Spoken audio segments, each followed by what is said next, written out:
Boa noite a todos. Boa noite. Vamos então dar início aos nossos trabalhos. Falei hoje para o doutor Carlos que hoje dava quase para fazer uma reunião da OAB aqui na Câmara. Que beleza, que bom, hein? Isso é muito importante. A gente fica muito orgulhoso de tê-los todos no mesmo dia, hein? Que bom, hein? Sobre a proteção de Deus, declaro aberto os trabalhos da presente sessão. Solicito ao senhor secretário fazer a leitura da ata da sessão anterior. Ata da sessão ordinária 09/2019 do 5º período legislativo da 17ª legislatura.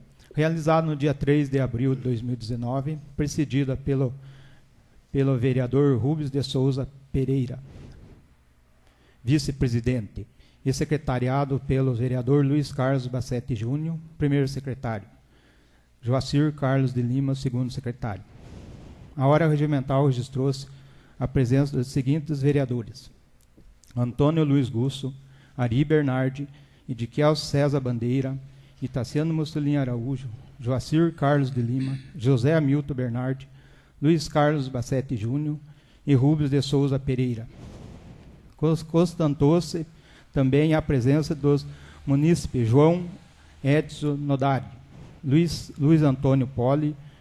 Verifica-se a existência de número regimental com a presença de 8 vereadores. O senhor vice-presidente declara abertos os trabalhos da sessão, solicitando ao segundo secretário que procedesse à leitura da ata da sessão anterior, a qual foi aprovada sem restrição. Passa a hora do expediente. Ofício recebido do Executivo, número 70/2019, em resposta aos ofício 207 de 2018, 37, 50, 60, 61, 63, 70, 71, 72 e 73 de 2019. O requerimento número 57 de 2018, 27, 28, 29, 30, 31, 32, 33, 34, 35, 36, 37, 38, 39 e 40 de 2019. Ofício recebido da Secretaria Municipal de Agricultura, Meio Ambiente e Turismo, número 2 de 2019, em resposta ao ofício número 74 de 2019 desta Casa de Lei. Passe a ordem do dia para a votação. Requerimento número 42 de 2019, do vereador Antônio Luiz Gusso, requer obra de patrulhamento e ensabramento na rua Prasto Martinho Secom, bairro Vila Cruzeiro. Aprovado. Requerimento número 43 de 2019, vereador Antônio Luiz Gusso, requer obra de patrulhamento na estrada que liga as localidades de Campina dos Tavares e Antinha de Baixo e Antinha de Cima.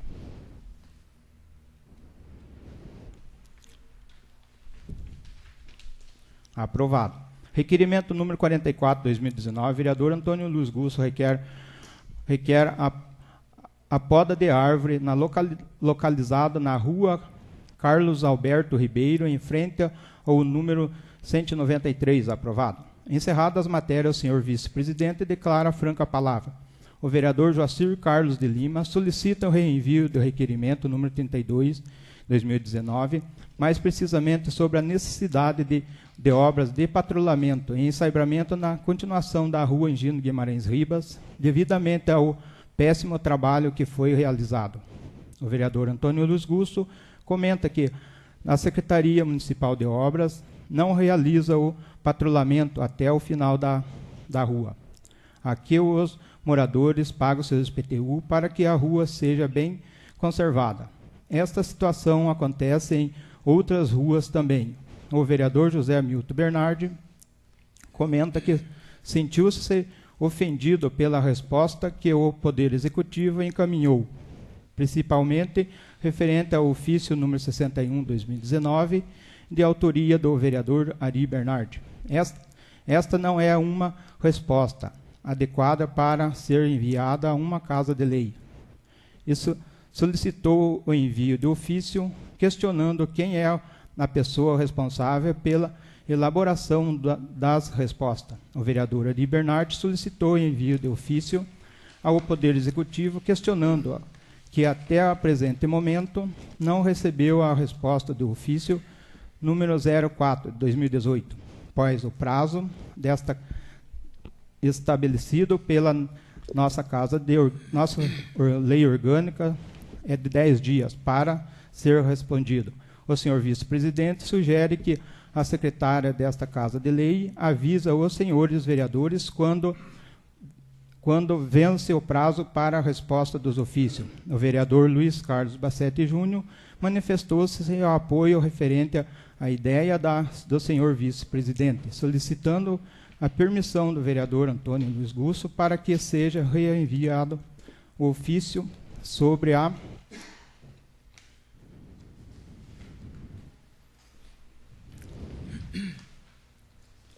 possibilidade de encaminhamento do expediente da Sanepar, requerido a extensão da rede de água tratada na localidade de Ribeirãozinho. Mais precisamente que o Poder Executivo faça este pedido. Formalmente, o vereador Ari Bernardi comentou que já obteve a resposta, assim onde forá feito acordo verbal com a empresa. E comentou que se cobramos por ofício, devemos ter a resposta de mesma maneira. O vereador Ediquel César Bandeira comentou sobre a necessidade de cumprimento dos prazos para responder à realização de obras, pois não temos resposta para dar à população. Joacir Carlos de Lima solicita envio ao ofício Secretaria Municipal de Obras, relatando a necessidade de obra de limpeza e alinhamento de manilha na rua Lauro de Carvalho, Osório, próximo da residência do munícipe André, devidamente escrito o presidente do Sindicato dos Trabalhadores Rurais, João Edson Nodari. Relatou o recebimento de um módulo de resolução da FEATAEP, Federação dos Trabalhadores na Agricultura, do Estado do Paraná, sugerindo a envio para todos os vereadores com o intuito de apoio à garantia da aposentadoria aos trabalhadores rurais, pois muitos trabalhadores apenas para comer e possuem condições financeiras para contribuir com a Previdência Social. Permanece liberada a palavra, ninguém mais deseja fazer o uso da mesma. O senhor vice-presidente agradece a presença de todos e declara encerrado os trabalhos da sessão. Para constatar, mandou que o segundo secretário lavasse a presença da ata, que vai devidamente assinado. Em discussão e votação. Pela ordem, pessoal, onde o vereador Ari Bernardi pediu o ofício para encaminhar para a prefeitura, antes de sair daqui, ele pediu para Fernanda que não fosse encaminhado para cobrando quem que respondia os ofícios, tá? Então não foi o ofício, não foi para a prefeitura, porque ele pediu que não fosse enviado, então. Isso, tá bom? Então depois podemos fazer uma correção, então. Em discussão e votação, quem aprovar, permaneça como está. Aprovado. Passa-se a hora do expediente. Ofício número 76/2019, Secretaria Municipal de Educação e Cultura. Assunto: comunicação do evento aniversário de Bocaiúva do Sul com os nossos cumprimentos. Através do presente, venho convidar o senhor presidente e demais vereadores desta augusta Casa de Leis para participarem das comemorações da festa de aniversário do município de Bocaiúva do Sul, que acontecerá no dia 3 de abril de 2019, no sábado, com início às 9 horas e término previsto para as 19 horas, na Praça Matriz, em frente ao Colégio Estadual Carlos Alberto Ribeiro, e no mesmo dia na quadra de esportes Trajano Crisóstomo da Silva, na rua Caetano Moraes da Rocha 59, com início às 21 horas e término previsto às 24 horas. Só para lembrar também, no domingo, dia 14, teremos, através da Secretaria de Esportes, atividades esportivas no campo do Olaria, com os jogos das escolinhas. Terá também o jogo do time do Tunas contra os tiozinhos da bola, e às 11 horas teremos o Master do Coxa aí, né? No domingo, isso. Ofício número 56/2019 do Poder Executivo, solicitando o espaço dessa Casa de Leis para o dia 24 de abril do corrente exercício, a partir das 18 horas, para a realização de audiência pública referente à apresentação do projeto de lei de diretrizes orçamentárias, a LDO, para o exercício de 2020. Passa-se a ordem do dia para votação. Requerimento número 45 de 2019, vereador Luiz Leão Busato, requer obras de patrulhamento e ensabramento na localidade de Campo Novo, mais precisamente na estrada que inicia na BR-476, passando em frente à Igreja Católica até a chácara do senhor Juniti. Em discussão e votação, quem aprovar, permaneça como está. Aprovado. Requerimento número 46, 2019, o vereador Ari Bernardi, requer a construção de 2 lombadas na rua Ayrton Santos, bairro Fazenda São Marcos. Ali, na verdade, é Hilton Santos, né? Exatamente. Bairro Fazenda São Marcos. Justificativas. Este pedido foi solicitado pelo morador senhor Antônio Ladislau Cristóvão, que relatou a alta velocidade que os motoristas trafegam, ocasionando grande risco de acidentes. Em discussão e votação, quem aprovar, permaneça como está. Aprovado. Declaro franca a palavra. Pela ordem, senhor presidente. Por favor, vereador. Só para relatar os munícipes que estavam aí, a qual que foi a indignação da resposta, que foi mandado um ofício para a prefeitura, eles mandaram para essa Casa de Leis que estava no portal da transparência. Né? Então eu me senti muito ofendido, para mim foi uma falta de respeito com essa Casa de Leis, né? Porque vocês não ficaram sabendo sobre o que era, para esclarecer qual que foi o assunto. Porque uma que o portal da transparência, eu mesmo não estou conseguindo abrir. Né? Você entra ali no site, ali você tenta abrir, você não consegue entrar no portal da transparência. Daí, vindo uma resposta dessa, e eu tinha pedido ofício perguntando quem que respondia os ofícios. Né? Porque eu acho que o executivo lá não ia mandar uma resposta dessa de jeito nenhum. Se ele lesse ali, ele ia, não, isso aqui não pode. Então é só para esclarecer. Na realidade, eu fui pessoalmente, depois lá, vereador Milton, que trouxe as cópias, porque eles também não conseguiram acessar o portal da transparência, segundo, até gostaria que o Thiago está me ouvindo? Segundo eles falaram que talvez fosse um problema técnico, tivesse que falar com o Thiago, talvez. A gente não foi conseguido acessar o portal da transparência na semana passada. Acessar, na verdade, porque quando você está localmente, você não acessa o site. Sim. Não tinha o caminho, mas depois eu criei para ela. Ah, tipo, precisava de uma senha, né? Isso. Só que mesmo assim, não estava abrindo aquele contrato. Mas parece que eles, a CETIL já arrumou isso aí. Ah, já? Então era um problema técnico. Né, Tiago, era técnico o problema, então por isso talvez que não foi conseguir, a Fernanda não conseguiu abrir, que eu fui lá ver na hora, só que daí infelizmente eu não pude participar da sessão, todos sabem, né, por causa da minha filha que está hospitalizada até hoje ainda, e eu acabei não podendo participar da sessão. Então, mas eu fui pessoalmente lá e daí eles me forneceram as cópias. Então era técnico o problema, vereador. Permanece liberada a palavra. Obrigado, Tiago. Temos inscrito aqui, devidamente inscrito para fazer uso da palavra, a doutora Verônica, pode ser a primeira? Então, você pode fazer uso da palavra tanto sentado onde você está, como ocupar a tribuna da maneira que você preferir. Pode. Pega o microfone, o Thiago te alcança.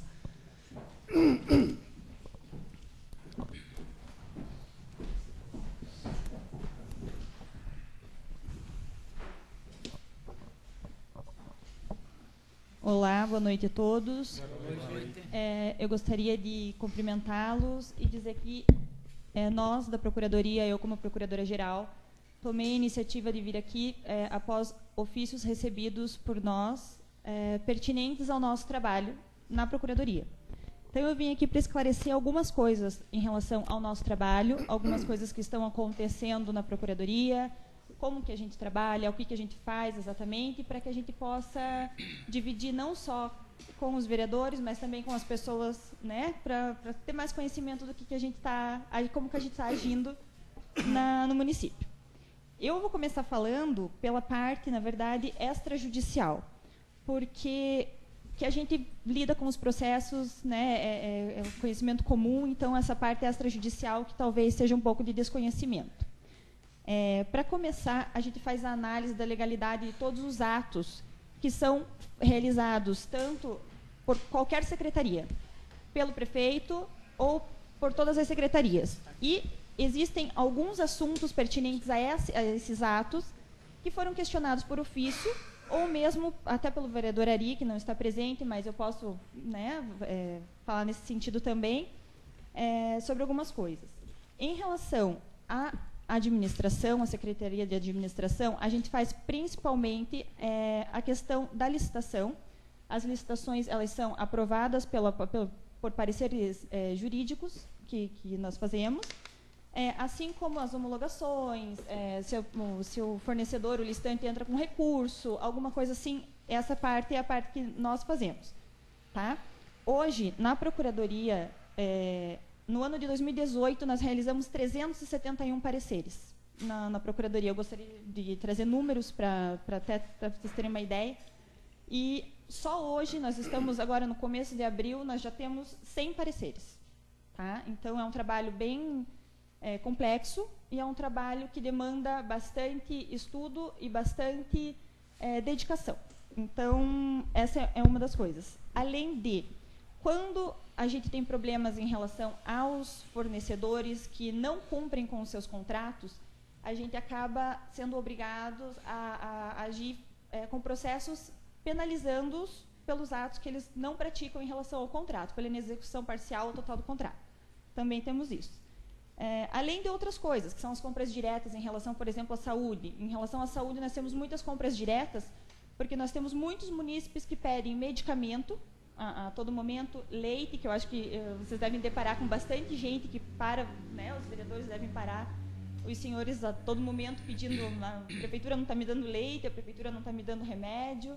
Então, eles vão até a gente e hoje, no município, nós fornecemos todos os medicamentos que as pessoas necessitarem, fora daquela lista especial que a gente é obrigado, porque a gente tem uma lista que a gente é obrigado a fornecer, e essa lista, existe uma lista municipal, a qual o município é obrigado, e fora dessa lista tem muita medicação que as pessoas precisam e que a gente acaba comprando através de licitação para essas pessoas, de outra licitação, além da licitação dos medicamentos básicos, para que essas pessoas sejam contempladas com esse medicamento, ou mesmo com leite, crianças com leite materno.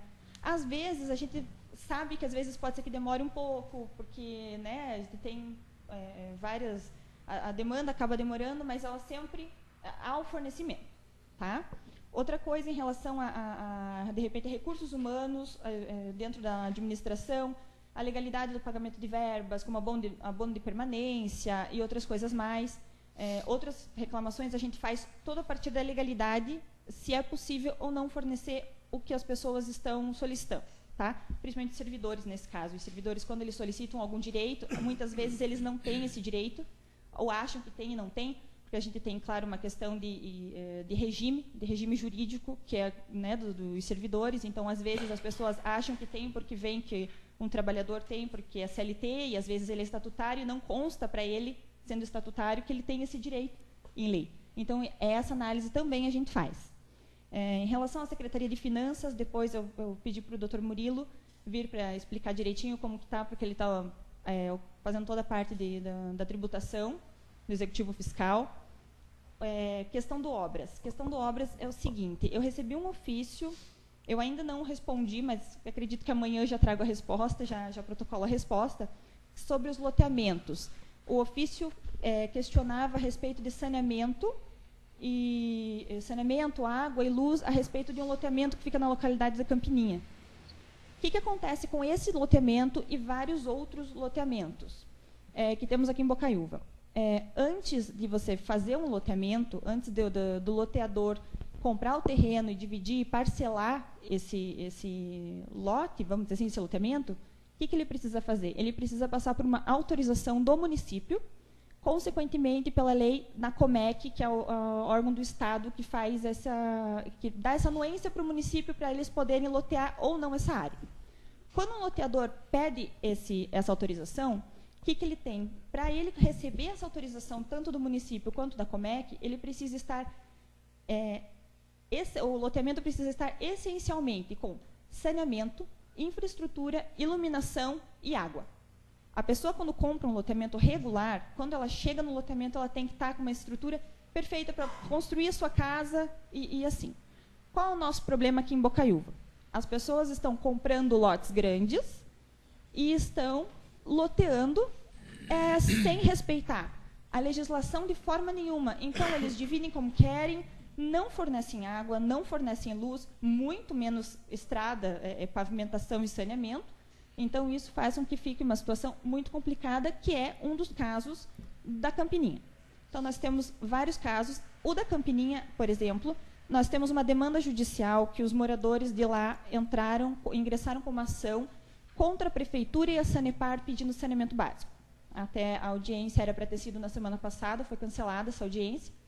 E eu estive no fórum, tudo, conversei, enfim. A audiência preliminar ainda não saiu, mas o que acontece? A gente não tem como fazer saneamento básico, ser condenado a fazer saneamento básico num lugar irregular, que alguém foi lá e loteou como quis, ganhou dinheiro em cima de pessoas inocentes como quis, e agora quer jogar para o poder público a responsabilidade de toma que agora vocês vão ter que fazer. Então, a pessoa ganhou dinheiro, foi lá, fez, vendeu, enganou as pessoas, e daí chega com essa situação para o município. O município não pode sofrer com isso. Por quê? Porque aqui a gente recebe recursos e a gente faz. A gente tem a educação, a gente tem a saúde, a gente tem que fornecer algumas ações sociais para as pessoas em troca da tributação, né? E o que acontece em relação a isso? A gente fica muito prejudicado como município, porque a gente não recebe tributação alguma dessas pessoas e desses loteamentos. E, além disso, além dessa parte tributária e dessa parte de arrecadação, simplesmente o município cresce completamente desordenado. Então, o município cresce fora da nossa lei. O que adianta a gente ter uma lei, um plano diretor, que diga para a gente como o nosso município deve ser, se chega alguém aqui e desordena tudo e bagunça?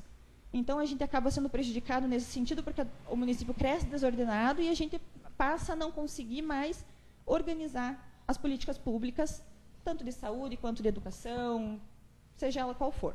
Doutora, posso fazer uma pergunta? Pode, claro. A questão desse loteamento lá da Campininha, lá do NACAD, específico lá, o que acontece? Eu não sei se a doutora conhece lá.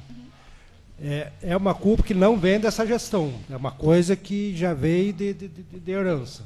Mas hoje, se for para ir lá ver, está uma condição subhumana. Entendeu? Porque deixaram acontecer, né? Quando começou, o município deveria ter ido lá embargado, né? Que na época a gente denunciou, nem tanto que está lá a denúncia no fórum, veio a Defesa Civil, tudo. Daí o que eu me refiro é o seguinte, eu sempre debato aqui sobre isso, né? Porque luz e água não legalizam um terreno. Eu acho que é uma questão de humanidade, uma questão social. Né? Eu sempre debato, o Rubens sempre debate aqui, não para legalizar o terreno. Né? O dono do loteamento que responda com as ações que cabe a ele responder. Mas o que eu não acho justo é o pessoal lá ficar com um fio elétrico no meio da rua, criança andando, sem água. Né, agora fizeram um poço artesiano lá, estão distribuindo a água para o pessoal num poço, e daí o que o pessoal questiona é o seguinte, o caminhão do lixo passa aqui. Por que não pode vir luz e nem água? Digo, infelizmente, daí vem e diz, os vereadores que não querem. Não sei onde que vão, que jogam nas costas dos vereadores. Digo, não, se dependesse dos vereadores lá, vocês estavam tudo com luz aqui, infelizmente. Não sei explicar para vocês onde que está o embargo ali. Digo, mas que não é da Câmara, não é. Na verdade, essa situação do loteamento do NACAD, o promotor ele ingressou com uma ação civil pública para responsabilizar o NACAD para pagar uma indenização a essas pessoas e regularizar o loteamento. Então, o que ele espera? Que o NACAD, pelo menos, tente regularizar o loteamento. Porque se ele, pelo menos, tomasse uma posição de tentar fazer isso, que o poder público pudesse ajudá-lo, né, mas não dá tudo, essa é a posição, né, majoritária do Ministério Público. Então, a gente fica numa situação com as mãos um pouco atadas, porque isso está em juízo, ele já é uma ação civil pública, não é mais um processo administrativo como antes, como os outros são no Ministério Público. Hoje, os outros loteamentos são procedimentos administrativos dentro do Ministério Público. Eles ainda estão em fase de investigação. Então, o que acontece? Pouco a pouco, o promotor vai investigando e quando ele estiver ciente, com todas as provas colhidas, ele ingressa com essa ação contra. Então, são 2 loteamentos que ele ingressou com a ação agora. Um é do NACAD, né, e daí tem um outro também. E os outros que tem, eu acho que são em 5 hoje. É um monte, é então, bastante. acho que são 5 ou mais em Bocaiúva hoje. É o urbano maior, eu acho que é o Dona Cádia ali. Depois existem bastantes rurais por aí, né? Quer fazer uma pergunta? Sobre esse negócio de loteamento, eu queria saber se a senhora sabe sobre o loteamento lá em cima da fazenda do capitão. Que é da... Aquela perspectiva ali, da rua perspectiva. O que acontece lá? Lá, não é uma nem duas, nem três pessoas que eu vi que chegar aqui na prefeitura e pedir, mas aonde que eu vou, com quem que eu corro, aonde que eu peço a luz dentro do meu terreno? Porque a Copel só vai colocar a luz no portão. Certo? Eu vi a senhora falando que não tem pavimentação, não tem nada lá. A situação é... Na verdade, a situação daquele loteamento ele é diferente. Esse loteamento também está em juízo. Esse é o outro que eu não quis falar qual era. Esse é o outro que está em juízo em ação civil pública com o promotor, no Ministério Público. O que acontece nesse? Esse é um pouquinho diferente do NACAD. Porque o que acontece? O NACAD pegou, dividiu na parte que ele quis. Você chega lá, ele vendeu o pedaço que ele quis, o pedaço que você quis. E pronto. Ele pegou. 10 metros.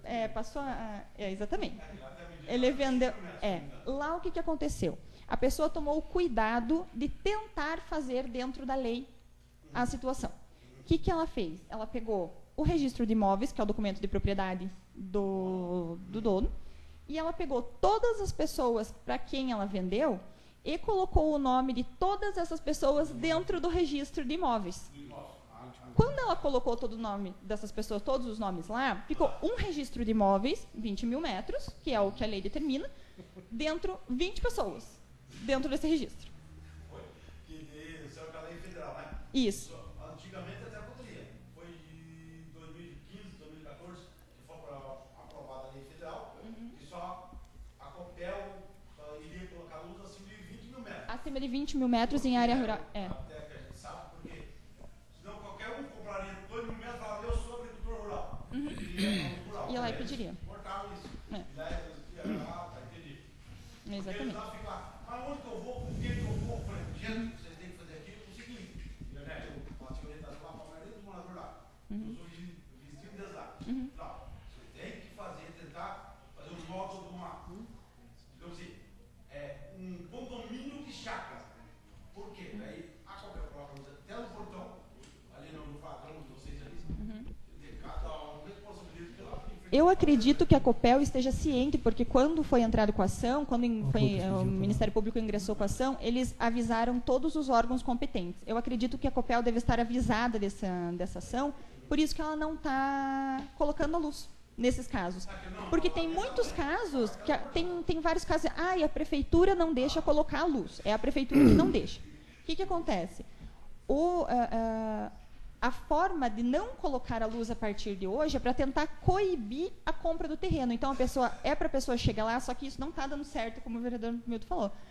A pessoa chega lá e diz assim, não tem água, não tem luz, então, e a prefeitura não vai dar porque está irregular, então não vou comprar.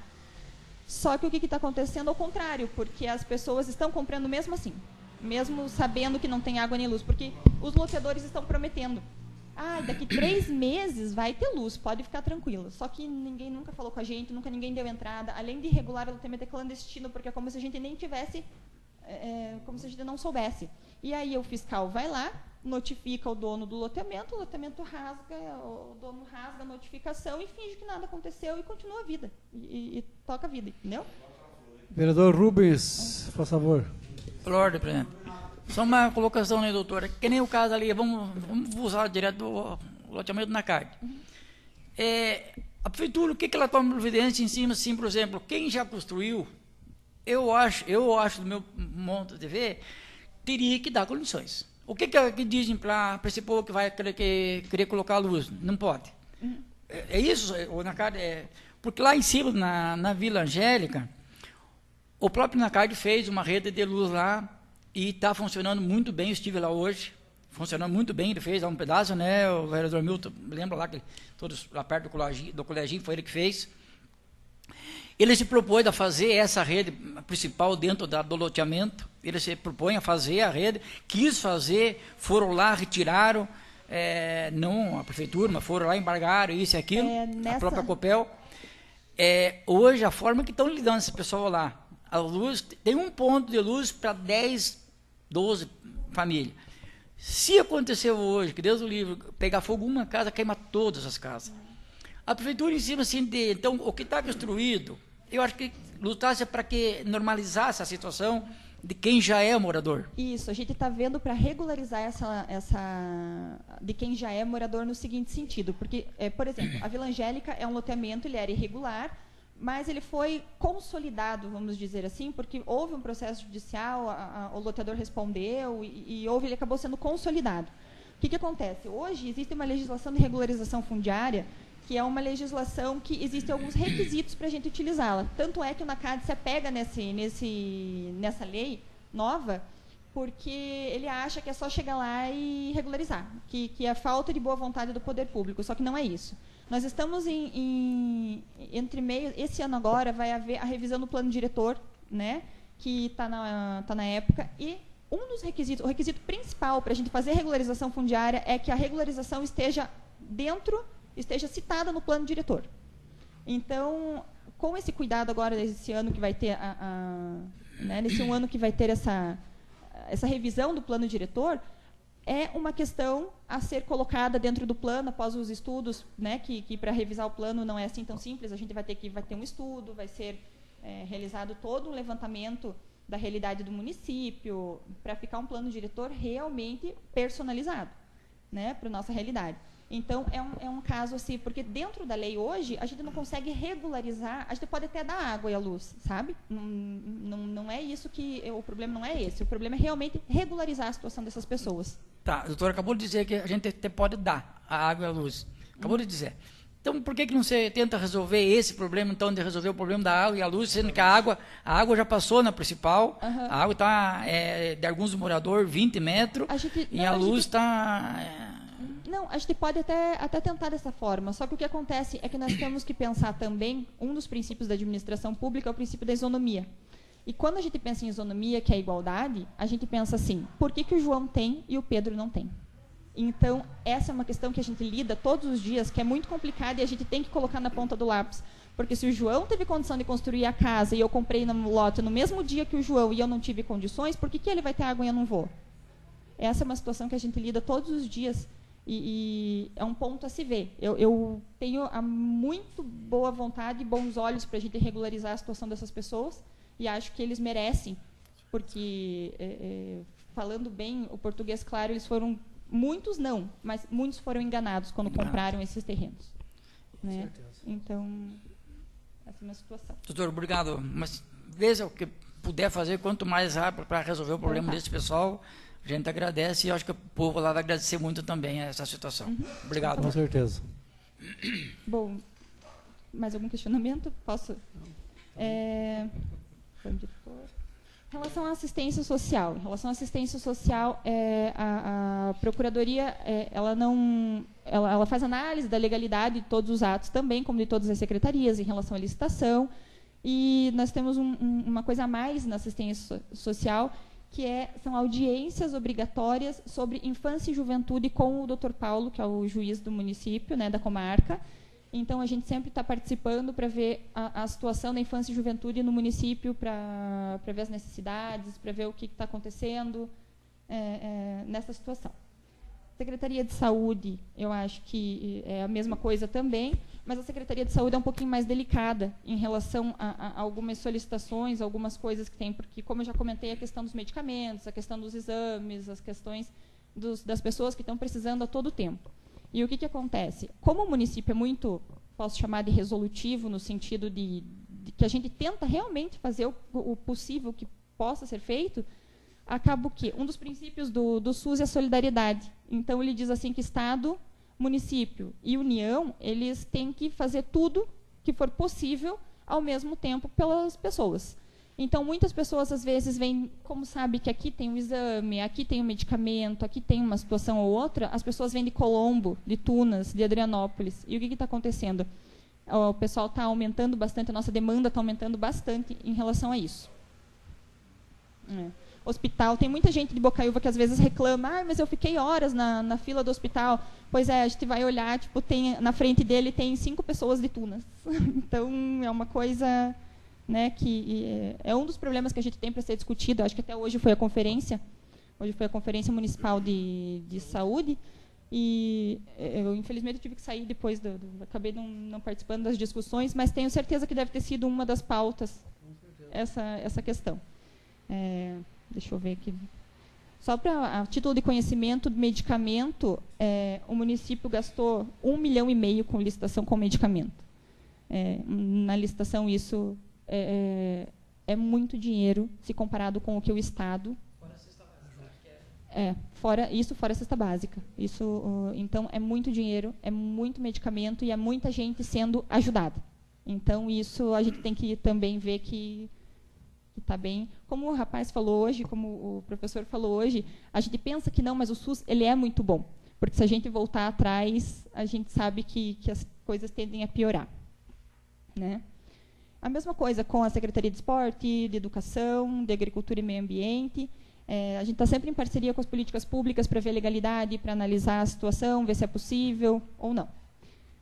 Outra coisa que é bastante complicado na Procuradoria é que a gente tem controle, além da Câmara como controle externo, nós temos o Ministério Público, nós temos o Ministério Público do Trabalho, o Ministério Público Federal e o Tribunal de Contas. Então, além da gente fazer todo esse trabalho interno que a gente faz dentro do município, a gente tem que ainda responder ofícios, reuniões e responder da melhor forma possível e agir da melhor forma possível para que o controle externo sempre esteja, para que a gente sempre esteja dentro da conformidade. Então, dentro desse...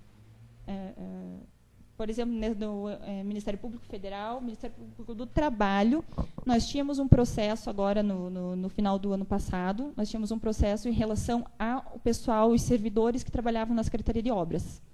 Então, eles foram fazer uma vistoria e verificaram que os trabalhadores não estavam em boas condições de trabalho. A gente foi lá, a gente verificou, a gente arrumou o que o Ministério Público do Trabalho percebeu que não estava em boas condições, e o processo foi arquivado. Então, isso é um trabalho que a gente faz, que eu acho interessante as pessoas conhecerem e verem que isso está acontecendo, que a gente está tentando fazer da melhor forma. Assim como a verificação de legalidade e analisar convênios, porque assim, o convênio parece muito fácil quando a gente fala, a gente fez um convênio com o Estado, e a gente vai receber alguma coisa do Estado, ou vai ser... Só que, para isso, a gente tem N requisitos a serem cumpridos. Então, a gente precisa estar sempre ciente, sempre dentro desse cronograma deles, dessa questão de aplicação de dinheiro, de tempo para fazer, tudo isso. Deixa eu ver se eu tenho mais... vou começar as pendências, então, que a gente tem no município, para deixar para conhecimento de vocês. Nós temos o barracão lá em cima da Secretaria de Obras, que quando ele foi construído em 2000 até não coloquei a data aqui. Enfim, acho que foi 2011, 2012, não vou saber lembrar, não vou saber dizer. Ele era para ser uma incubadora para móveis, para fábricas de móveis. O que aconteceu? Não foi feita a fábrica de móveis, e esse convênio que foi feito, ele simplesmente foi feito uma... né? Isso, foi feita uma revisão pelo CGU, que é a Controladoria Geral da União, que é um órgão também de controle externo. E o que acontece? Quando a gente não respeita um convênio, nós temos que pagar tudo que nós recebemos na integralidade.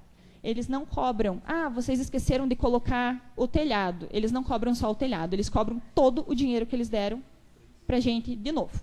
Então, se a gente executar um convênio e a gente não fizer ele bem feito até o final, a gente vai ter que pagar tudo de novo para eles, vai ter que reembolsá-los de todo o valor que eles pagaram. Esse barracão começou na administração dela e terminou no Admir, foi 2003 até... isso mesmo. Então, acho que foi a documentação, acho que veio que acabou vindo depois. Até hoje, nós temos essa pendência para pagar, e simplesmente é mais de R$1 milhão, que a gente está tentando empurrar com a barriga, vamos dizer assim, para a gente não pagar essa quantia agora, porque R$1 milhão para a gente faz muita diferença. A gente pode fazer muita coisa com R$1 milhão aqui na prefeitura. Outra coisa que tem outro problema é aquele da creche do FNDE, que é uma creche que faltou, acho que um para-raio, faltou 2% da obra, mesma coisa. Nós vamos ter que devolver o dinheiro, nós somos condenados a pagar o dinheiro integral, que também é mais de R$1 milhão. Uma coisa que foi feita em gestões anteriores. Outra coisa que temos também, esse aqui foi na época do PENAT, que foi... O PENAT é um valor que é recebido para custear transporte escolar, né? Isso, o Cantinho do Céu. Isso. O PENAT é para custear transporte escolar, né? O que acontece? Com o dinheiro do PENAT, você não pode gastar mais de 20% dele com combustível. Não poderia, na época, gastar mais de 20% com combustível. Na época, foi gasto mais. Esse é da época da linha diária. Então, o que acontece? Sobrou para a gente, agora, nessa gestão, pagar a multa em relação a isso. Também é um valor bem... Eu até não coloquei o valor aqui. Enfim, são algumas pendências que ficam, porque às vezes as pessoas acham que a gestão, assim, você realizar a gestão é uma coisa muito tranquila, muito fácil, mas existem vários quesitos assim que todos os vereadores conhecem, sabem como funciona, né, e que eu acho bem interessante o povo saber. As pessoas que estão presentes, que têm interesse, eu acho bem interessante eles saberem de todas as coisas. Essa última, antes de entrar para os processos, eu só queria dizer, eu comentei com o vereador Ari, e até eu trouxe porque eu comentei com ele e ele ficou bem interessado, e eu queria até que ele estivesse aqui para ver em relação a isso. O que acontece? Nós temos certidão do tribunal, certidões liberatórias. Temos do governo, temos da União, temos no Estado. Assim como a gente, às vezes, precisa de uma certidão negativa para fazer alguma coisa, o município também, da mesma forma, ele tem que ter certidões negativas. Certidões negativas com a União, certidões negativas com o Estado e certidão negativa com o Tribunal de Contas estadual, que é que faz o nosso controle externo. Nós temos 2 processos, de acordo com a Lei de Responsabilidade Fiscal, cada vez que um gestor comete tem alguma dívida em relação do gestor próprio em relação ao município, a gente precisa, executar essa pessoa para cobrar o dinheiro que ela está devendo. Na época, o Elcio Berti, ele acabou ganhando 2 multas na época da gestão dele. Eu não vou agora saber exatamente do que são as multas, mas ele recebeu 2 multas e a gente não. Foi necessário executá-lo por causa da Lei de Responsabilidade Fiscal, para cumprir a Lei de Responsabilidade Fiscal. Então, o que acontece? Hoje nós temos 2 processos, 2 execuções fiscais, em nome cujo o executado é o Elcio Berti, tá? Uma no valor de R$ 231.450,22 e a outra no valor de R$ 147.870,28. Tá? Pelo menos a cada 4 meses, quadrimestralmente, a gente tem que prestar contas de como a Procuradoria está conseguindo fazer, o que a Procuradoria está fazendo para conseguir cobrar o Elcio. Tá? Então, o que acontece? Se a gente não mandar para o Tribunal de Contas uma certidão dizendo assim, do juiz falando, do judiciário falando assim, esse mês eles tentaram fazer isso ou aquilo, o que acontece? A nossa certidão ela é cortada.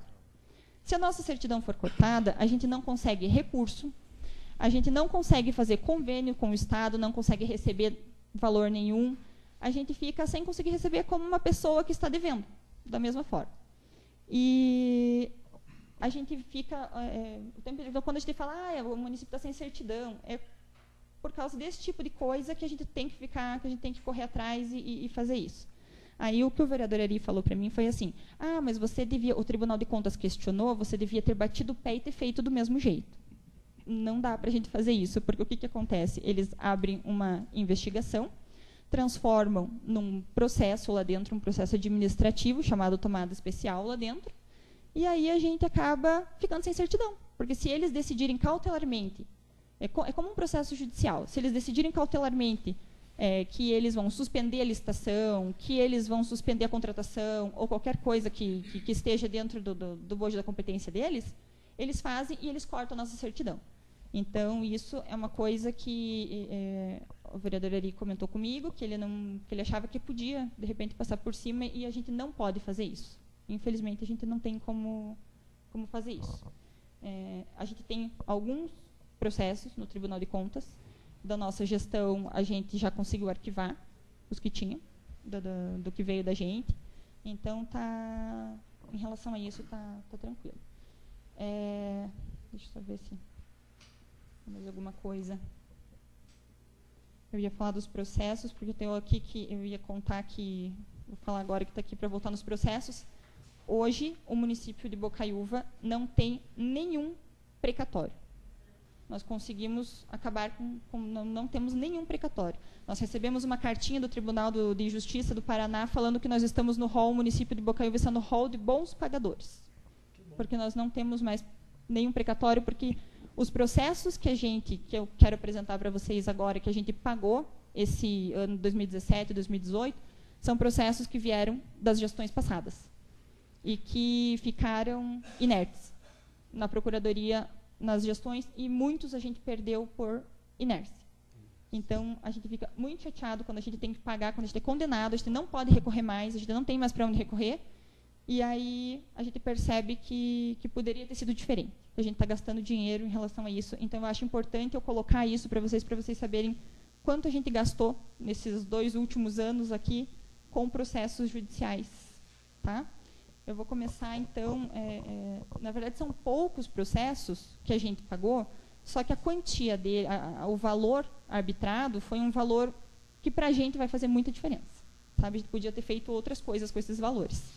Por exemplo, a gente teve que foi uma indenização, que a gente pagou, o processo de 2014, a gente pagou R$8.000. Parece pouco. Nós temos um outro também, da mesma forma, indenização também, para trabalhador, esses de indenização que eu estou falando são trabalhistas, que são para pessoas que vieram trabalhar para o município e acabaram ingressando com ação judicial pedindo indenização por algum motivo. Esse outro também, R$8.000, 2 processos de R$8.000. Todos por falta de defesa.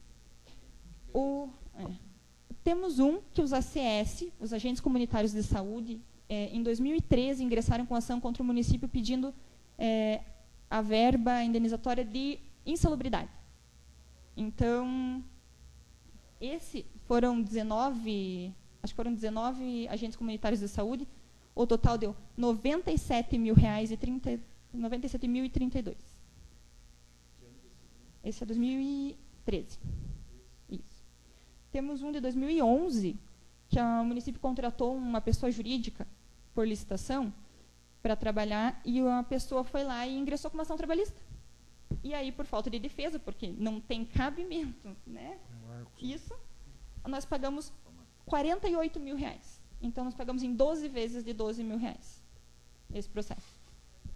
Temos também uma empresa que prestou serviço, mas não foi paga, aí ela ingressou na justiça também, nós pagamos R$6.432,50 para essa empresa.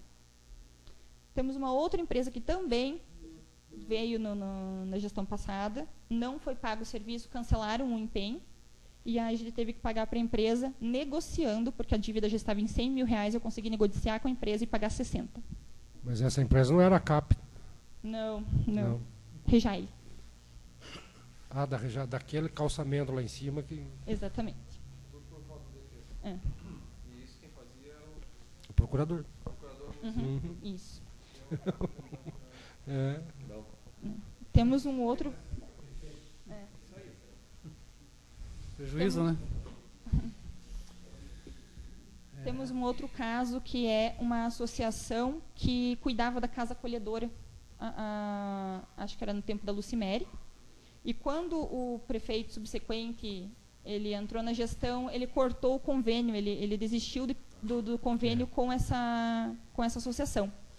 E aí o que acontece é que a associação não teve condições de pagar os funcionários, não teve condição de pagar mais ninguém, e hoje ingressaram para retornar esse valor que eles gastaram do próprio bolso sem poder, e agora também a gente está, na verdade, a gente não pagou ainda eles, porém a associação, porém esse processo, só que a gente já perdeu. Então, a gente só está, como eu falei, empurrando para a gente pagar daqui a pouco, porque a gente não, para a gente poder organizar a situação do caixa ali para poder pagar. É em torno de R$85.000. 85. Só para lembrar, esse caso aí era uma associação de pouca confiança presidida pela irmã Kelly. Tá? É isso que ele fez. Quem que era o prefeito? O Rippel. Irmã Kelly. É isso aí. O cara que falar mal das irmãs tinha que crucificar o cara de ponta cabeça, né? Que ajudaram esse povo de Bocaiúva aí. pessoas, a maioria das pessoas que eu conheço foram ajudadas pelas irmãs. Muitos de nós que estamos sentados aqui dentro hoje, fomos ajudados com remédio, com roupa, com comida, com quanta coisa pelas irmãs Filhas da Cruz. Eles venderam o carro, venderam tudo para pagar, usaram o dinheiro da associação. Infelizmente, às vezes alguma pessoa cai de paraquedas em algum lugar, ninguém nem sabe o que é, e daí cria uma situação dessa para o nosso município, né? E hoje nós que temos que pagar. Eu sei que a doutora acho que não vai conseguir responder essa pergunta que eu vou fazer. Hoje o município está gastando quanto com a casa acolhedora? Eu não vou conseguir agora te dizer em números, mas eu não sei te dizer. Vamos descobrir. Só uma curiosidade. Eu vou. Pode mandar um ofício para mim. Não vou mandar. E agora o pior de todos os processos. O último. Tem mais ainda? Tem o pior. O pior de todos eles é o processo de Antonina. Da Luz. Antonina, nós fomos condenados ao pagamento de indenização por questão de ICMS. Nós, Campina Grande e o Estado. Somos os polos passivos da ação. Campina Grande foi condenada, o Estado foi condenado em 19 mil e pouquinho. Milhões. Mil? 19 mil? Uhum. Campina Grande foi condenada em 15 milhões aproximadamente. Mais 25. E Bocaiúva, 12 milhões 875 935 reais. Por falta de defesa. Porque o processo ficou inerte, parado. 12 milhões. Por pelo menos 4 anos. E vamos ter que vender até nós para pagar essa dívida. Exatamente. E, detalhe, assim, agora nós estamos no rol dos bons pagadores, né? Com esse processo que eu acho que a gente vai... Ele vai ter que virar precatório, porque a gente não tem como a gente pagar. Esse não virou precatório ainda. Não, o município não tem nenhum. Não. E o que vai acontecer? O tribunal já pediu para a gente incluir na conta na próxima LDO para 2020, para pagamento de 2020. Da onde? Pois é. Só para lembrar, o orçamento nosso é 33, nem chega a isso, isso é estimativo. Exatamente. Mas, como nem só de processos, eu vou falar esse processo, esse de Antonina, de que ano que era? Esse de Antonina é de 2014, o cumprimento de sentença. O processo já vem correndo de anos, mas o cumprimento de sentença ele é de 2014. O prefeito era de Costa Curta na época, que tinha que pagar, e era pouca coisa.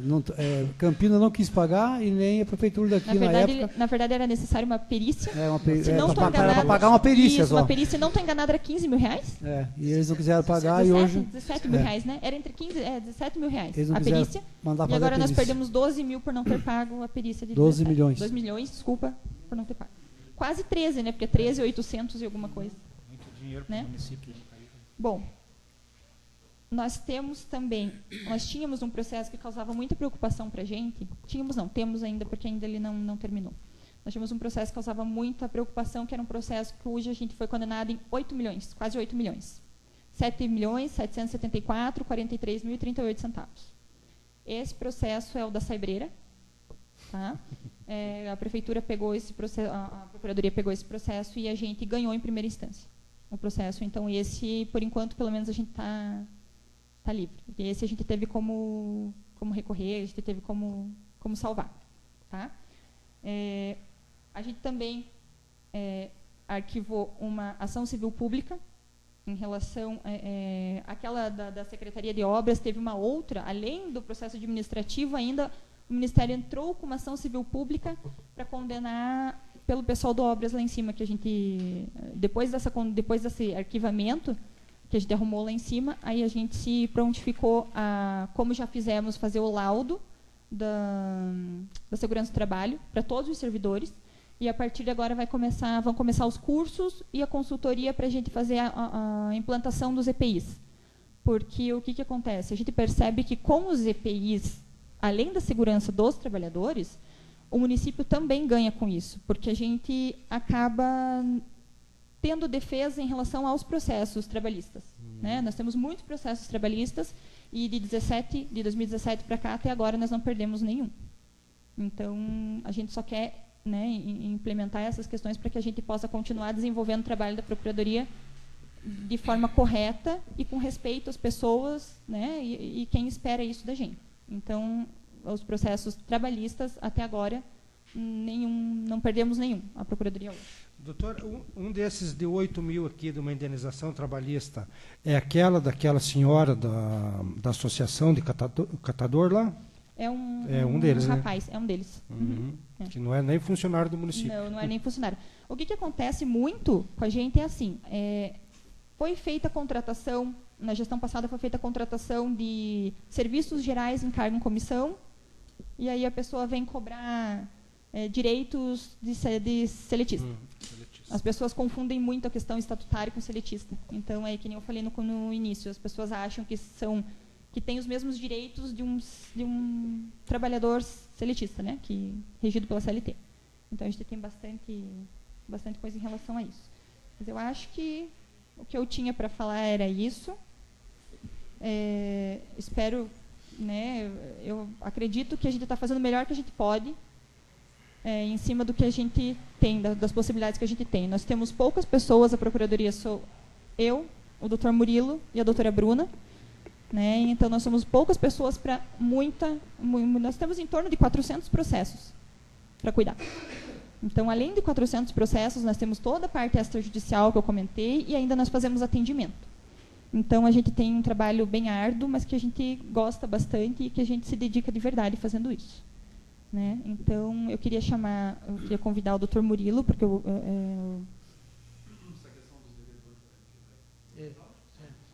isso. Porque o Dr. Murilo,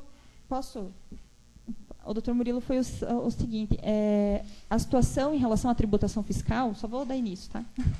Em relação à tributação estava bem complicada, porque quando a gente chegou aqui, a gente não tinha, quando eu entrei na Procuradoria, o dia que eu coloquei o pé na Procuradoria, não tinha nenhum papel na Procuradoria.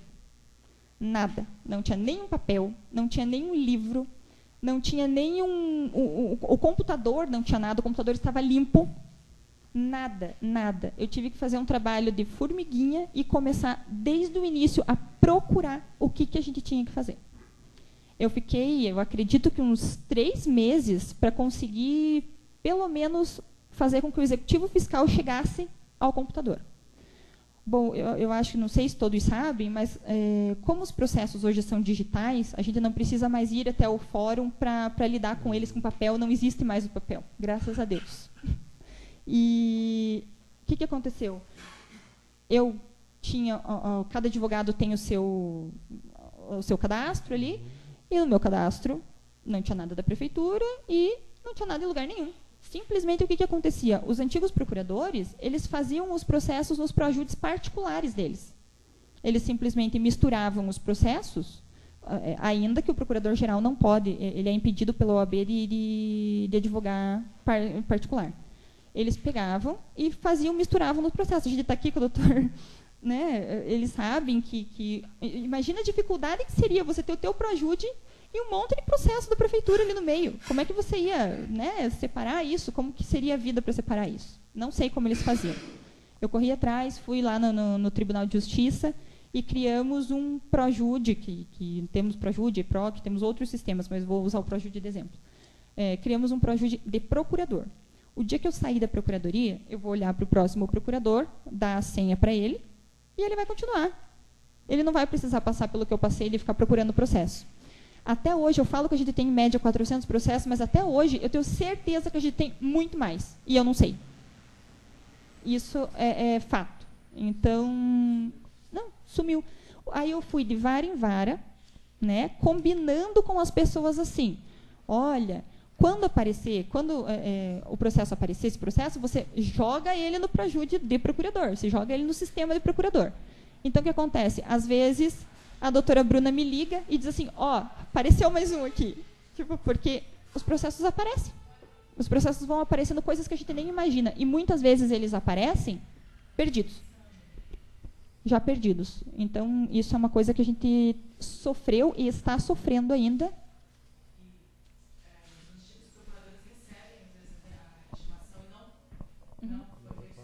A gente acredita.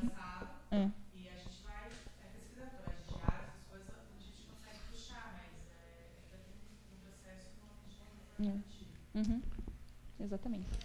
E voltando só a falar do Dr. Murilo, como a situação estava bem complicada em relação à tributação, porque a gente não tinha a gestão passada, na verdade foram duas em uma, né, a gestão passada, eles nunca entraram com nenhuma execução fiscal cobrando ninguém lá na Procuradoria.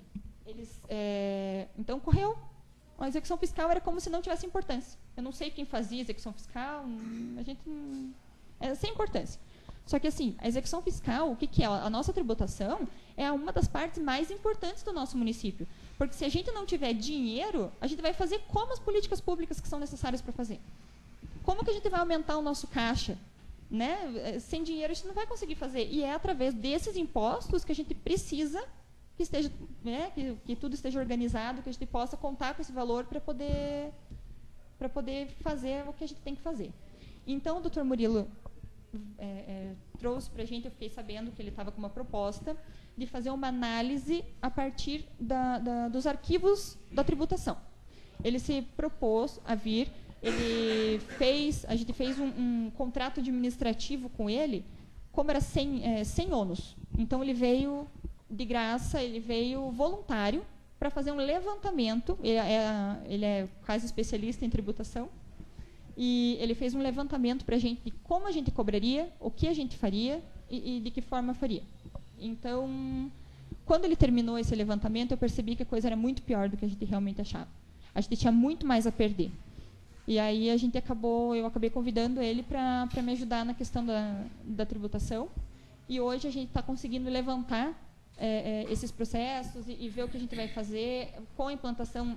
Os vereadores já sabem a implantação do protesto, outras formas de cobrança que sejam mais ágeis, mais fáceis, e para a gente tentar ajudar o contribuinte e fazer com que o contribuinte ajude a gente a poder arrecadar cada vez mais, né, de uma forma justa. Essa que é a situação. Mas então quero agradecer o espaço, tá? Dizer que eu estou às ordens, que qualquer coisa, a Procuradoria está sempre aberta para todos. A gente agradece. Obrigado. Em nome de todos os vereadores, muito obrigado. E a nossa casa está sempre de portas abertas, doutora Verônica. Obrigada. Doutor Murilo, então, agora com a palavra, por favor. Você quer fazer uma pergunta? Doutor, eu queria saber o seguinte. A senhora falou sobre a questão da saúde lá do hospital, eu queria saber qual, tanto a senhora como qualquer um dos vereadores pode responder, qual aquele equipamento que está ali há 7 anos ali no corredor do hospital? É o raio-x? Raio-x. Foi falado hoje, eu posso responder a tua pergunta? Bom, você estava lá? Eu participei participei da Conferência Municipal da Saúde hoje e um palestrante contou por que o equipamento está lá até hoje. Porque o governo do estado está questionando que o terreno onde está construído o hospital é do estado e não é do município. Então parou lá porque o município não tem o número da matrícula do registro de imóveis do terreno. O estado questiona que aquele terreno ali é deles. Isso, naquela então situação, por isso que parou, por esse motivo. Naquela situação que E o secretário já vai correr atrás, segunda-feira já vai fazer reunião para conseguir correr atrás de arrumar esses documentos. Falou hoje lá. Na verdade, o que está acontecendo? O Estado está fazendo um levantamento de todo o patrimônio deles. Na verdade. Então, eles estão indo em todos os municípios e verificando o que eles têm, o que eles doaram de boca, às vezes ou não, para os municípios. E como eu falei, o convênio para que o Estado ajude a gente a fazer a sala de raio-x, que é uma obra muito cara, caríssima, para a gente ter essa ajuda do Estado, a gente precisa cumprir aqueles requisitos que eu falei.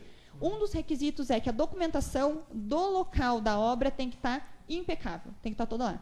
Como nós não temos o registro de imóveis, por conta dessa questão que a gente não sabe se é do Estado ou se é do município, aí a gente vai ter que aguardar o patrimônio público do Estado fazer esse levantamento e a gente vai ter que decidir como que vai ficar essa situação. Mas a gente está confiante que agora o secretário falou que ele vai atrás e acho que a gente vai conseguir. A doutora tinha falado que o doutor Murilo está como voluntário, continua como voluntário ou não? Não, ele não continua como voluntário.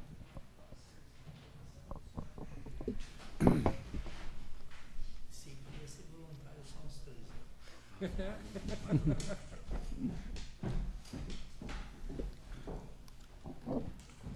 Boa noite. Queria cumprimentar os nobres edis e os senhores munícipes. Para quem não me conhece, sou Murilo Bediora, sou advogado, sou empresário no ramo de assessoria tributária para municípios. Como disse a Verônica, eu vim até o prefeito e propus a fazer um levantamento para ele, de forma gratuita e voluntária, sobre o contrato administrativo de número 01/2018, se quiserem conferir, tá? Foi feito um diagnóstico municipal no âmbito da tributação e da execução fiscal. Foram encontradas oportunidades durante esses 5 meses que sucederam, que objetivavam otimizar a cobrança e aperfeiçoar a arrecadação municipal. Tá? Diante dessas oportunidades, o município deveria agir nas seguintes frentes: adaptação do sistema municipal na tributação, que é o ACETIL, projetos de lei visando a eficiência na arrecadação, classificação do crédito, acordos de cooperação. E diante dessa entrega da minuta para o prefeito e para a procuradora, por convite da procuradora-geral, eu aceitei assumir o cargo de secretário de Indústria e Comércio em janeiro, 16 de janeiro desse ano, que era o único cargo possível para que eu pudesse atuar de forma regular no município, né? E que me permitiria atuar pondo em prática as medidas referenciadas no planejamento estratégico apresentado. Conforme dito pela doutora Verônica, a Procuradoria ela comporta muitas funções, que é atendimento ao público, função extrajudicial, que ela já explicou, função judicial, que atende a parte do contencioso, que são ações contra o município, como as de cobrança, como ela referiu, e as execuções fiscais, que é referente aos tributos não pagos. Tá? Insta salientar que a função judicial de execução fiscal ela carece de alguém dedicado, de alguém exclusivo, porque é uma função muito importante para o município, e na antiga composição atual, que é ainda a composição atual, um procurador não dá conta de fazer todo o trabalho da Procuradoria. É a parte da licitação, é a parte do contencioso e tem mais a parte da execução fiscal. Talvez por isso, por não ter alguém dedicadamente a atuar nessa área, em que os outros anos tiveram essa como é que eu vou dizer, deficiência, essa não atenção. Então até sugeri para o prefeito já que mais para frente aí possa de repente vir a elaborar concurso para procurador, que tenha, preferencialmente que seja concurso, para que quem faça o trabalho continue fazendo o trabalho, para não ter um trabalho de 4 anos e depois o que vier não dá atenção, não dá devida, né, correspondência. E é tão importante esse papel da execução fiscal que é o que vai rechear, né, os cofres públicos, para poder permitir ao gestor municipal promover políticas públicas e promover a melhora do município com obras e etc. Hoje a gente fica refém de recursos que são vindos do Estado, com destinação específica. Então, às vezes, nossa, por que está arrumando a rua lá que já não estava tão ruim e não está arrumando a calçada que aqui está tudo, né, estragada? É porque a verba vem com destinação específica. Não tem como ele... Não quero usar para isso, quero, entendeu? Tem que usar o que vem do cofre para poder executar obras que sejam da intenção do gestor municipal, né? Feita essa análise preliminar, cumpre destacar que foram realizados no âmbito da tributação e da execução fiscal, missão a qual se trabalha conjuntamente com a doutora Verônica. Inicialmente foram regidas minutas desta casa, a fim de dar maior eficiência à cobrança. Quais foram? Projeto de lei para implementar o protesto judicial, que foi aprovado. Projeto de lei definindo condições mínimas de parcelamento, que também foi aprovado. E projeto de lei objetivando a baixa das certidões de dívida ativa prescritas ou decaídas. Quanto?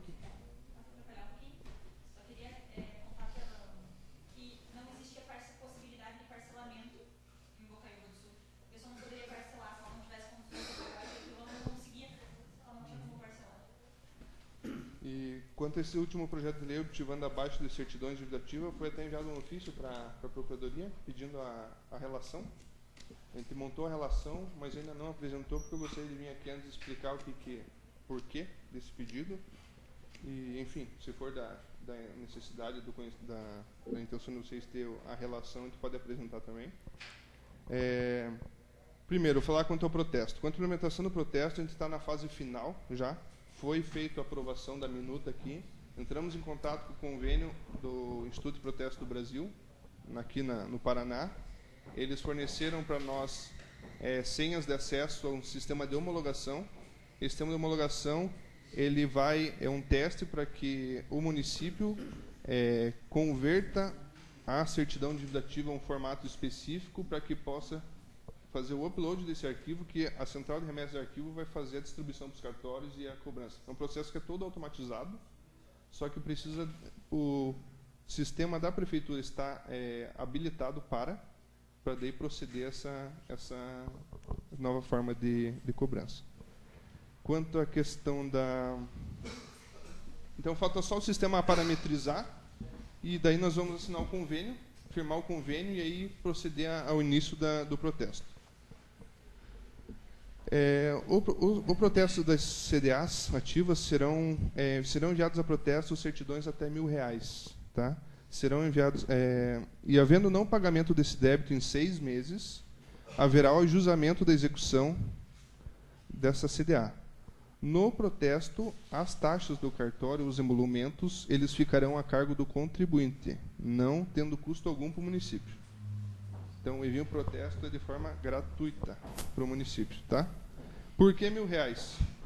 Porque, como foi aprovado recentemente as condições mínimas de parcelamento, o contribuinte vai poder parcelar até 24 vezes, sendo que vai ter que respeitar as condições mínimas de R$50 para a pessoa física e 100 para a jurídica, correto? Num cenário de R$1.000, ele vai poder parcelar em até 20 vezes de R$50. Se ele não conseguir pagar R$50, ele não tem o que a gente fazer, né? Só que é o seguinte, no protesto ele vai ter direito a parcelar uma vez só. Ele vai vir um protesto para ele, vai lá no cartório, vai pedir o parcelamento, vem, paga. O parcelamento é deferido no ato do pagamento da primeira parcela, ele volta para o cartório e lá ele vai tirar essa restrição no nome dele. Só que a partir do momento que ele não pagar uma parcela, ele vai voltar para o protesto e, para sair do protesto, só pagando a integralidade. Por que fazer isso? Para você não estimular que ele seja um mau pagador. Então, para você estimular o implemento desse débito, a gente tem que ser um pouco rígido, né?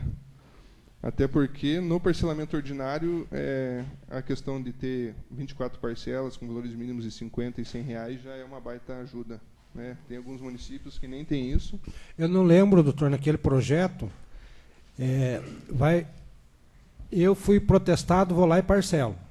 Perfeito. Daí eu tenho ali mais 3 IPTUs atrasados ali que vai ser protestado.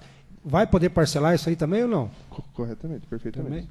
Estando vencido, eu discordo. Né? Em que sentido? Do contribuinte poder reparcelar de volta. Se ele já tem uma parcela, deixou atrasar 3 meses, porque é que nem nós conversamos uma vez com o vereador Rubi, incentiva o pessoal a não pagar. Ele sabe que daí ele vai parcelar e, né, a gente tenta levar tudo certinho ali. Tá, talvez eu não tenha entendido a pergunta. Você tem um débito de IPTU? Isso, eu já parcelei. Uma CDA. Isso. Tá. Correto. Débito, por exemplo, 2014. Isso. Okay. Daí eu vou pagando esse e vou deixando os outros. Chega lá 2020, 2021, 2022, 2023. Os débitos correntes. Daí vai de volta para protesto. Perfeito. Eu vou poder parcelar esses de volta se eu já tenho um parcelamento ou não?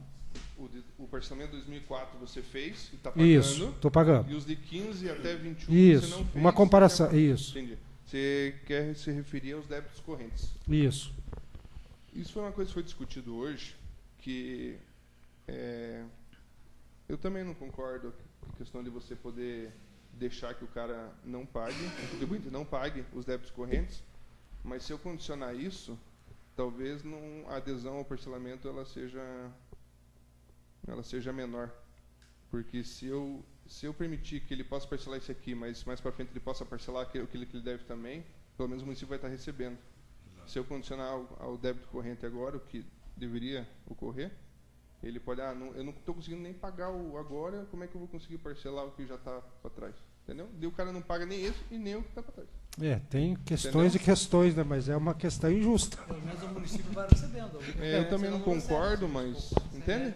O lado? Pela ordem de pensar, uma colocação, o Milton.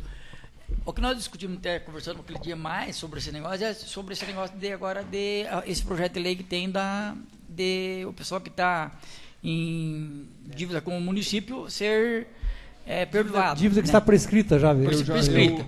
Isso. Que eu vou colocar aqui aquele mesmo que ele colocou. Só que se a gente vai deixar essa situação, muitas pessoas que já do mal, ele vai deixar os outros processos, as outras dívidas, outros IPTU, outras coisas que tem que pagar. Você não quer incentivar que ele deixe aquilo prescrever. Prescrever novamente. Então, nós até coloquemos, eu acho que até prescreveu no projeto aquilo que já está prescrito, até tudo bem, o que está. Né? Já não tem recurso mais, mas o que vem pela frente... por isso que no projeto de lei foi falado para fazer a baixa do que já está prescrito que está morto. Você não pode cobrar o que está morto. Agora, o que está ativo ainda, a gente está agindo nesse sentido de criar medidas de meios indiretos de cobrança, que é o protesto, para que você, de forma incisiva, possa cobrar do cara e não deixe que ele perpetue com a... Isso. Pode. Eu gostaria de falar o seguinte, a prescrição, ela é como se fosse um castigo, vamos dizer assim, para a administração. Não é perdão para o mal pagador. Em que sentido? No sentido assim, se você está devendo e se prescreve, é porque a administração não fez nada. Com certeza.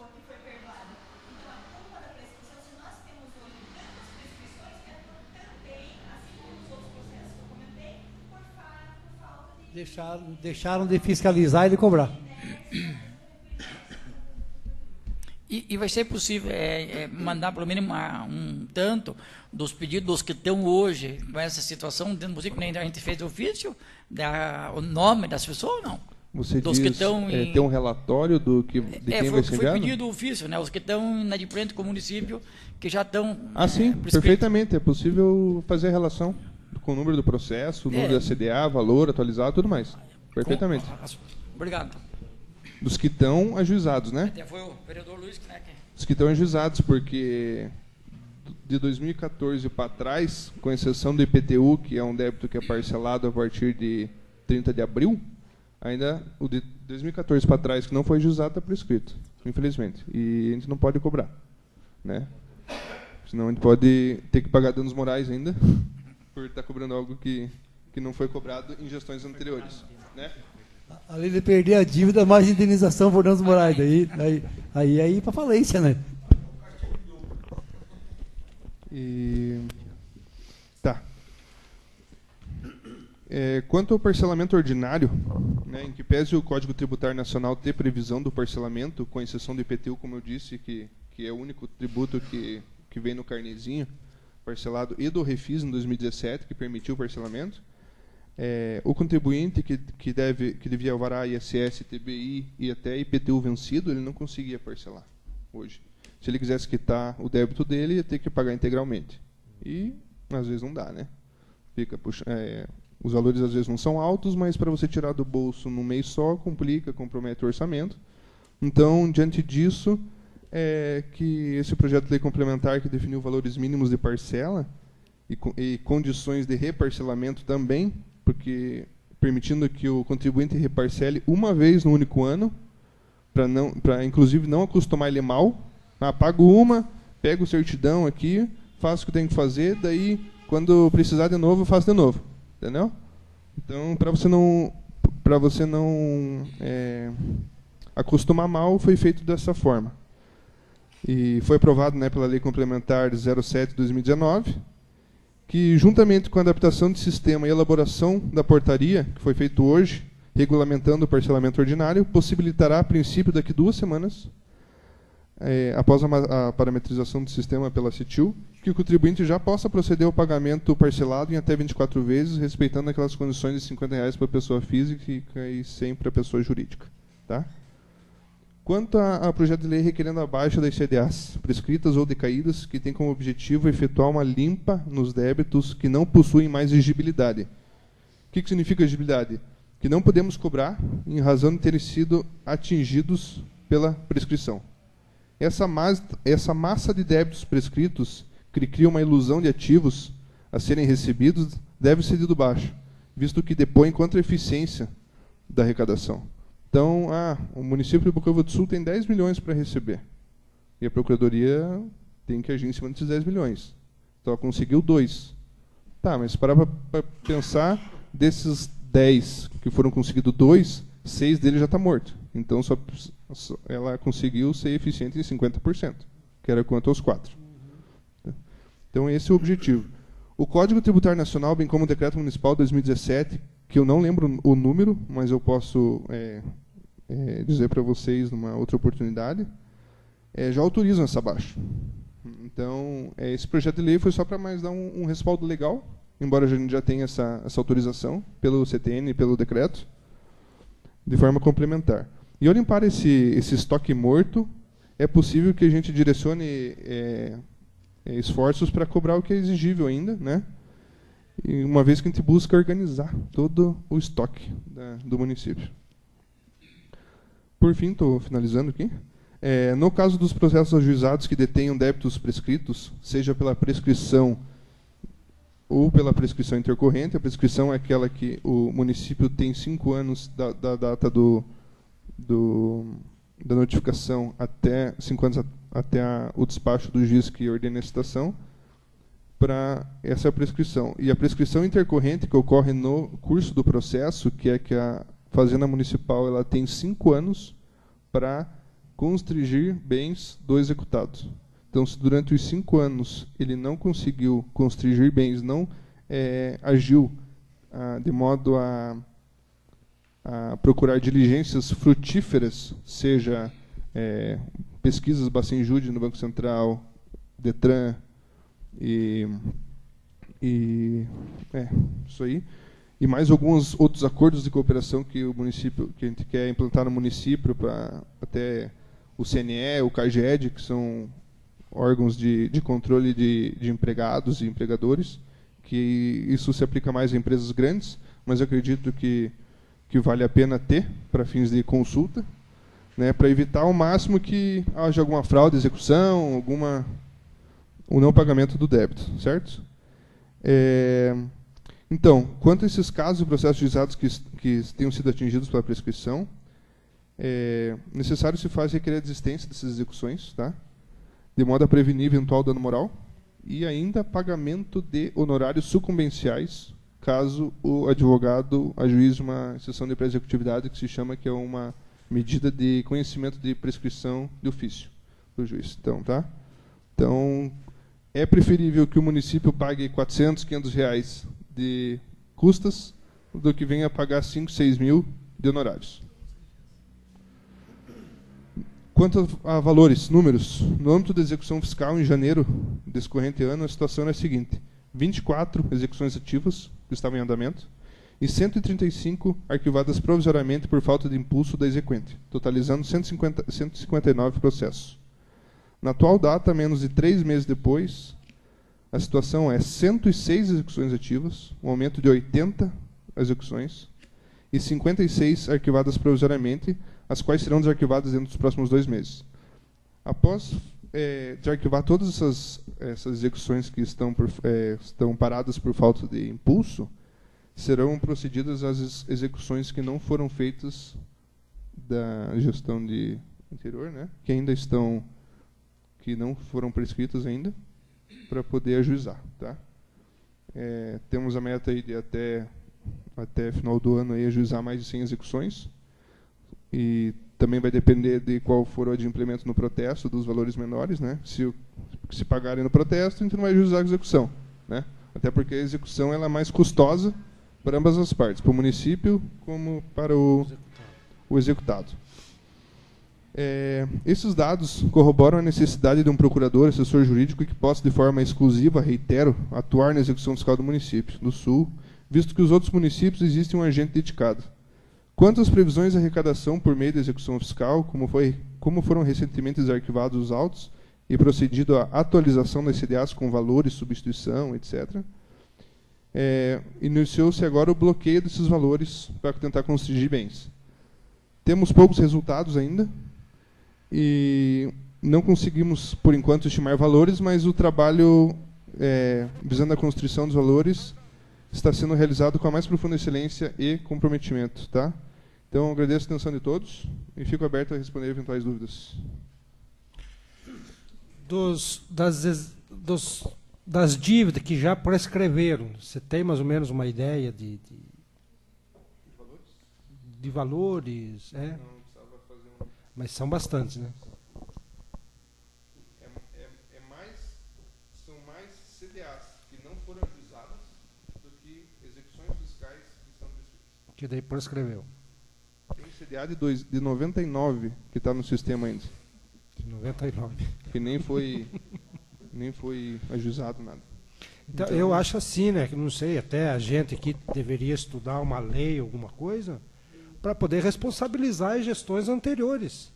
Né? Porque às vezes o gestor ali tem uma amizade com o empresário, alguma coisa, deixa prescrever para... Né? Nós temos dívida de prefeito que já até faleceu, não pois vai cobrar que jeito agora. Difícil. Né? Fica uma coisa complicada, né? Infelizmente o nosso município... a gente via aí os cartórios, aí tudo isento, um monte de coisa, aí é uma barbaridade isso. Vereador de Kelso, por favor, Ricardo. Eles que são executivos, esses foram escolhidos ou os executivos que saíram? Assim, não pode ficar, os que saíram já. Os que saíram. Os que saíram que deixaram as dívidas e não deixaram de cobrar e deixaram a dívida correr. E não dá para o executivo ser os mesmos, assim, da gestão anterior e o outro continuar os mesmos, que o senhor da área rural, o pessoal cobra bastante de gente, essas coisas? Na última gestão não foi cobrado ninguém, na gestão passada. Nenhum. É que, infelizmente, o Tribunal de Contas, o Estado, deixa para executar depois que já os executores já não estão mais... não estão mais no exercício do mandato. No exercício, exatamente. E é esse que é o maior problema hoje do Estado, é isso. A demora de papel, né? Quando chega, depois que já foi embora, já morreu, isso é aquilo que vem em execução para o município daí. Infelizmente a nossa justiça não é tão séria a ponto de conseguir punir os gestores da gestão corrente. Infelizmente acaba sobrando para gestões anteriores, quem ficar pagando incêndio. Né? Um vai empurrando para o outro. Desculpa, doutor, desculpa. Não, mas é isso mesmo. Não tem vocês que estão fazendo a procuração agora assumiram a responsabilidade para a gestão anterior. Obrigado, doutor. Nossa ideia é parar de pagar incêndio e começar a se programar para poder... Para prevenir que não pegue fogo. Bem melhor. Mais alguma dúvida? Obrigado, Murilo. Nada.